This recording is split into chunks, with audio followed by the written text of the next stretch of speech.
Thank you. Yes, sir. Yes, sir. T V Prasad, thank you. T V Prasad നമുക്കൊപ്പമുണ്ട്. T V Prasad, ഇതിൽ യഥാർത്ഥ പ്രശ്നം ഇപ്പോൾ ഉള്ളത് ഈ ലാൻഡ് കർഷകരിൽ നിന്ന് വാങ്ങുന്നത് സിംഗിൾ വിൻഡോ ക്ലിയറൻസിലൂടെയാണ്.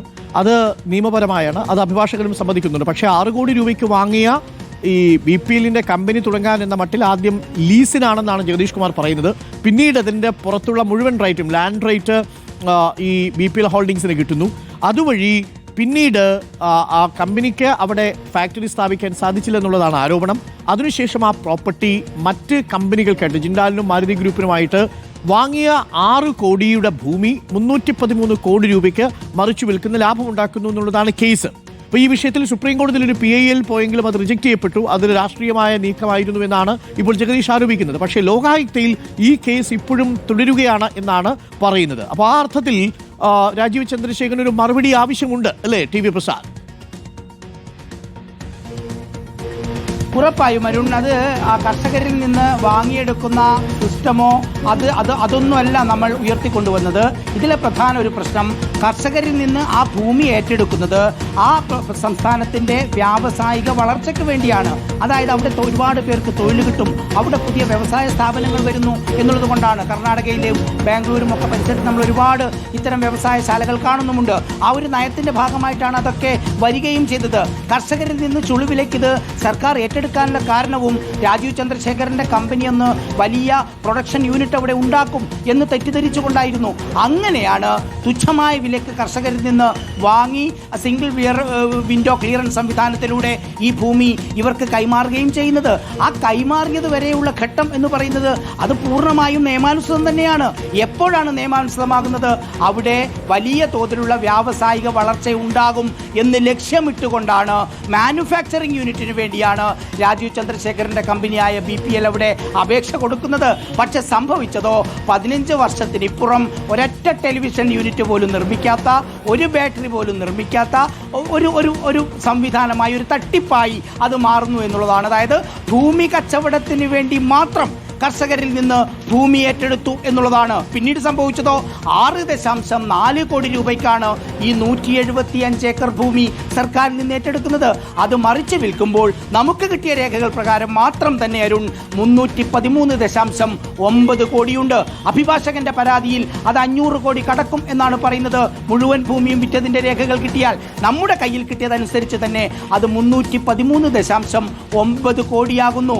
യഥാർത്ഥത്തിൽ അവിടെ രാജീവ് ചന്ദ്രശേഖർ വലിയ വികസനവും വലിയ ഫാക്ടറിയും നടന്നിരുന്നുവെങ്കിൽ ഇത്തരം ഒരു കേസിന് പ്രസക്തിയേ ഇല്ല എന്നുള്ളത് തന്നെയാണ്. പക്ഷേ അവിടെ പറ്റിച്ചു എന്നുള്ളത്, അതായത് വ്യവസായം തുടങ്ങാനുള്ള പേരിൽ സർക്കാർ വലിയ പ്രതീക്ഷയോടുകൂടി അവിടെ ഭരണത്തിനുൾപ്പെടെ വലിയ സ്വാധീനമുള്ള വലിയ വ്യവസായിയായ രാജീവ് ചന്ദ്രശേഖരന് ഭൂമി കൈമാറുന്നു. പക്ഷേ രാജീവ് ചന്ദ്രശേഖരൻ അവിടെ ഒന്നും ചെയ്യാതെ അത് മറിച്ച് വിൽക്കുന്നിടത്താണ് ഇതിൻ്റെ പ്രശ്നമുള്ളത്.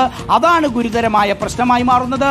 അവിടെ നേരത്തെ മുൻകൂട്ടി കണ്ട് ഒരു റിയൽ എസ്റ്റേറ്റുകാരൻ ചിന്തിക്കുന്നത് പോലെ ചിന്തിച്ചുകൊണ്ട് പാവങ്ങളായ കർഷകരുടെ കയ്യിൽ നിന്ന് ചുളുവിലക്ക് വ്യവസായ വളർച്ചയ്ക്ക് വേണ്ടി വാങ്ങിയ ഭൂമി, ആ ഭൂമി 100 കണക്കിന് മടങ്ങ് വിലക്ക് മറിച്ചു വിൽക്കുന്ന രീതിയിലേക്ക് കാര്യങ്ങൾ മാറിയതും അങ്ങനെയാണ് ജഗദീഷ് അടക്കമുള്ള അഭിഭാഷകർ പരാതിയായി അതിന് പിറകെ പോകേണ്ടി വന്നതും. തീർച്ചയായും ഇത് പ്രത്യേക അന്വേഷണ സംഘം അന്വേഷിക്കണം എന്ന ആവശ്യവുമായി ജഗദീഷ് പോകാനുള്ള കാരണവും ഈ ഡോക്യുമെന്റ്സ് മുഴുവനുള്ളത് കൊണ്ടാണ്. 1995 മുതൽ 2012 ഇത് വിൽക്കുന്നത് വരെയുള്ള കാലഘട്ടത്തിലെ ഓരോ ഡോക്യുമെന്റും ഉള്ളത് കൊണ്ടാണ് ഈ വാർത്തയുടെ പ്രസക്തിയും. അരുൺ, ഓക്കെ, ഇതിൽ റോഷി പാൽ കൂടി നമുക്കൊപ്പം ചേരുന്നുണ്ട്. റോഷി, ഈ രാജീവ് ചന്ദ്രശേഖർ ഭൂമി വാങ്ങി ഇപ്പോൾ ഒരു വലിയ ഇടപാട് നടത്തിയിരിക്കുന്നു. 500 ഏക്കർ ഭൂമിയാണ് ഈ KADBയോട് ചോദിച്ചിരുന്നത്. എന്നാൽ 500 ഏക്കറാണ് ചോദിച്ചിരുന്നത്. ഇതിൽ 175 ഏക്കർ മാത്രമാണ് കർണാടക സർക്കാർ അന്ന് അനുവദിച്ചത്. അതിൻ്റെ രേഖകളാണ് നമ്മളിപ്പോൾ പുറത്തുവിടുന്നത്. ചോദിച്ചത് 500 കോടി, കൊടുത്തത് 175, ചോദിച്ചത് 500 ഏക്കർ, നൽകിയത് 175 ഏക്കർ. അപ്പോൾ 500 ഏക്കർ ഭൂമി കൊടുത്തിരുന്നെങ്കിൽ ഈ തട്ടിപ്പിന്റെ വ്യാപ്തി ഒരുപക്ഷെ 1000 കോടി കടക്കുമായിരുന്നു എന്നുള്ളതാണ്. അന്ന് സർക്കാർ 500 ഏക്കർ ചോദിച്ചെടുത്ത് 175 ഏക്കറാണ് 6,51,00,000 രൂപയ്ക്ക് BPL-ന് വേണ്ടിയിട്ട് രാജീവ് ചന്ദ്രശേഖരന് കൊടുക്കുന്നത്. അതാണ് വർഷങ്ങൾക്കിപ്പുറം 14 വർഷമാകുമ്പോഴേക്കും 313 കോടിയായി രാജീവ് ചന്ദ്രശേഖർ കൊടുക്കുന്നത്. BPL പ്ലാന്റിനല്ല, പകരം മാരുതിക്കും ജിൻഡാലിനും. അപ്പോൾ ചോദ്യം ഇതാണ്, ഈ വിഷയം തന്നെ കുമാരസ്വാമി കർണാടക നിയമസഭയിൽ ചോദിച്ചിട്ടുണ്ട്. വലിയ തട്ടിപ്പ് നടത്തി എന്നുള്ളതായിരുന്നു അന്ന് കർണാടക നിയമസഭയിൽ ഇപ്പോൾ BJPയുടെ സഖ്യകക്ഷിയായിരിക്കുന്ന HD കുമാരസ്വാമി അന്ന് നിയമസഭയിൽ ചോദിച്ചിരിക്കുന്നത്. ഇപ്പോൾ ലോകായുക്തയിൽ തന്നെ ഈ കേസ് പെൻഡിംഗ് ആണ്, അത് തീർപ്പാക്കിയിട്ടില്ല എന്നാണ് ജഗദീഷ് കുമാർ പറയുന്നത്. രാജീവ് ചന്ദ്രശേഖർ വ്യക്തമായി ഈ വിഷയത്തിൽ ഒരു മറുപടി നൽകേണ്ടതല്ലേ? ഈ ചോദ്യങ്ങൾക്ക് എന്തുകൊണ്ട് 500 ഏക്കർ ചോദിച്ചു, അതിൽ 175 ഏക്കർ ലഭിച്ചു, ആ 175 ഏക്കർ എന്തുകൊണ്ട് ഇത്രയും ഉയർന്ന വിലയ്ക്ക് സർക്കാരിന് വലിയ നഷ്ടമുണ്ടാക്കി, കർഷകരിൽ നിന്ന് 1 ലക്ഷം രൂപയ്ക്ക് മറ്റോ വാങ്ങിയ ഭൂമി ഇങ്ങനെ 313 കോടി രൂപയ്ക്ക് മറിച്ചു വിറ്റതിൽ ലാഭമുണ്ടാക്കിയതിലൊരു ക്രമക്കേടില്ലേ എന്ന ചോദ്യത്തിന് രാജീവ് ചന്ദ്രശേഖർ മറുപടി പറയേണ്ടതല്ലേ?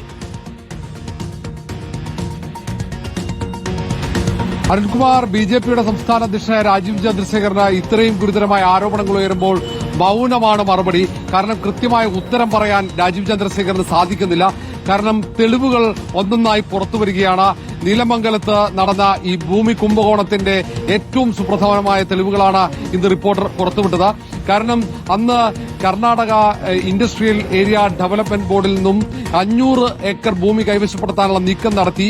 ആ ഭൂമി കച്ചവടം ലക്ഷ്യമിട്ട് തന്നെയാണ് നീക്കം നടത്തിയതെന്ന് പിന്നീട് ഈ ഭൂമി ഇരട്ടി വിലക്ക് പുറത്ത് വിൽപ്പന നടത്തിയതിലൂടെ നമുക്ക് ബോധ്യമാകുന്നുണ്ട്. ഏതായാലും ഇതിൽ അന്നത്തെ ഈ കർണാടക ലാൻഡ് ഡെവലപ്മെന്റ് ബോർഡിന്റെ ചുമതലയുണ്ടായിരുന്ന മന്ത്രി കട്ടാ സുബ്രഹ്മണ്യ നായിഡുവിന് പങ്കുണ്ടെന്ന ആരോപണം കൂടി ഈ പരാതിക്കാരനായ അഭിഭാഷകൻ ഉയർത്തുന്നുണ്ട്. ഈ മന്ത്രി ഇപ്പോൾ അന്നത്തെ മന്ത്രിയായിരുന്ന സുബ്രഹ്മണ്യ നായിഡു ഇപ്പോൾ ജയിലിൽ കഴിയുകയാണ്. മറ്റൊരു അഴിമതി കേസിൽ ജയിലിൽ കഴിയുകയാണ്. അങ്ങനെ ഒരു അഴിമതി കേസിന്റെ ഭാഗമായിരുന്നയാൾ കൂടി സഹായിച്ചിരുന്നു അന്ന് രാജീവ് ചന്ദ്രശേഖറിന്റെ നേതൃത്വത്തിലുണ്ടായിരുന്ന BPL കമ്പനിക്ക് എന്ന ആരോപണം കൂടിയാണ് ജഗദീഷ് കുമാർ ഉയർത്തുന്നത്. ലോകായുക്തയിൽ നൽകിയ പരാതിയിൽ ഇതുവരെ തീർപ്പ് കൽപ്പിച്ചില്ല. അതിന്റെ നടപടിക്രമങ്ങൾ മുന്നോട്ട് പോകുന്നുണ്ട്. അതിലും രാജീവ് ചന്ദ്രശേഖർ തന്റെ സ്വാധീനം ഉപയോഗിക്കുന്നു എന്ന ആരോപണം കൂടി ഈ പരാതിക്കാരൻ ഉയർത്തുന്നു.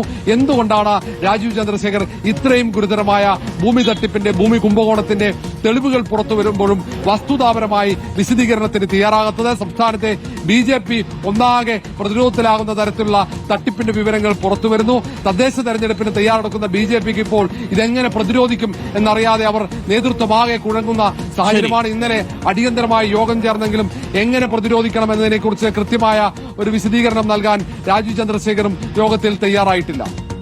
ഓക്കെ.